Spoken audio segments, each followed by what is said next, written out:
Marvel's Avengers was initially released on September 4th, 2020 and did pretty terrible. Most people either absolutely hated it or just thought it was just okay and needed more content and a couple more bug fixes.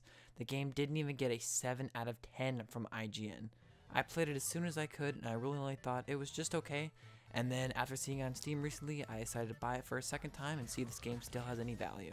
If you don't know already, the main story is about Kamala Khan trying to put the Avengers back together after the events of A-Day, after turning pretty much all the people living in San Francisco into Inhumans, including Kamala herself. Overall, the story is actually pretty cool. It's a cool concept, but definitely does not stick the landing in every aspect. I definitely wish the story didn't follow through Kamala's eyes and focused on, the Avengers. Literally, during the main story, there are two missions where all of the 5 Avengers actually fight as a team, and that's the very first mission and the very last mission. Even though there are only 2 missions like that, the Avengers themselves are pretty cool, but it is fun to actually have an Avengers game, and these characters definitely all feel like themselves, which is awesome, and there's some pretty solid voice acting as well. It's really cool to have the Avengers act, sound, and even look like how they should, even though the designs are just okay. Some of the set pieces are cool, like the A-Day mission and both Iron Man missions, but I do wish that there were, more than just 3. Gameplay-wise is where this game really starts to take a nosedive. The only good part I can say about it is that every Avenger does feel like a different character, and it's nice to change up who I want to play as every now and then. Everything else gameplay-wise starts to get worse and worse. The enemies in this game are the same over and over again, and definitely tampered my enjoyment a lot. It was fun to play as a new Avenger, but after 5 minutes, it went back to the same gameplay of just punching robots, or aim soldiers, or big robots, and it felt like there wasn't any thought into changing up the variation of enemy types that much.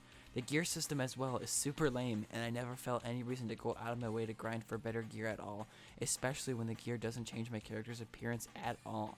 It would have been so cool to have my Thor look different than everybody else's, but there's no way to change my appearance at all besides paying for or going through each Avengers challenge card. This game's cosmetic system is pretty lame, and everything costs $20 for any cool skin. For example, if I wanted the MCU skins for all 6 Avengers, it would cost $120 for 6 skins. It's really cool that the devs were able to get all the MCU suits, but there's no reason for them to be $20 each. Visually, the graphics are still just okay. There's nothing too crazy to go on about them besides really just saying that it's just okay.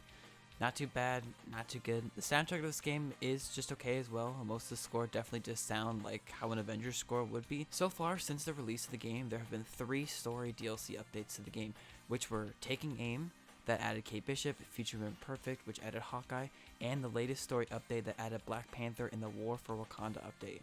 There were also some other characters added, like Spider-Man, which is a PS4 exclusive, and the latest character who was added was Jane Foster.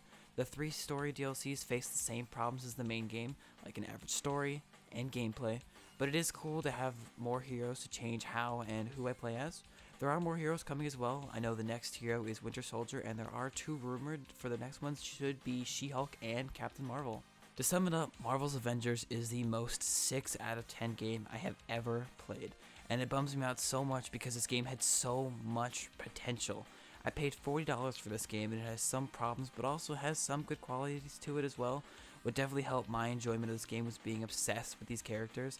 I definitely would recommend this game if it goes on sale, or if you have Game Pass, I would pick it up there as well. Hopefully over the lifetime of this game, the developers can make the changes and turn this game into something I know it can be.